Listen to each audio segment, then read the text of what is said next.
locul ascuns unde inima plânge. Tu ai vorbit și tăcerea se frânge. Jertfa plăcută lui Dumnezeu este un duh zdrobit, și-n zdrobirea mea, Doamne, Tu m-ai primit. M-ai tras din adânc, din lupta mea grea, și glasul Tău sfânt a strigat peste ea. Nu te teme, căci eu sunt cu tine, și-n întuneric lumina vine. Mecdom! Iată, acum este vremea potrivită. Cantarubria, Cântați Domnului o cântare nouă. Cavalmeiet, Lupta nu e în zadar, căci armele noastre sunt puternice prin Dumnezeu. Perdois, cine-și pierde viața pentru mine o va câștiga. Savo, Domnul este mântuirea mea. și chiar dacă totul în mine se rupe, Tu rămâi, Doamne, și asta ajunge.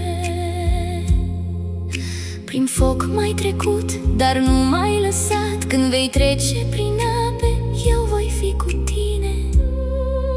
Și în mijlocul luptei, când totul s-a frânt, am auzit cerul vorbind pe pământ. Domnul va lupta pentru voi și eu am tăcut, dar inima ars, căci în slăbiciune puterea Ta crește, harul meu îți este de ajuns. Mecdom! Nu mai amân, mă ridic. Cantarubria, Chiar din plâns îți cânt. Cavalmeiet, Rămân în luptă cu Tine. Dacă Dumnezeu este pentru noi, cine va fi împotriva noastră? Perdois, Mă dau, nu mai țin nimic. Savo, Tu mă ridici din nimic. pot totul în Hristos care mă întărește. Și-n pierderea mea viața se naște. Mecdom! Astăzi, dacă auziți glasul Lui, Mecdom! lăudați pe Domnul, Cavalmeiet.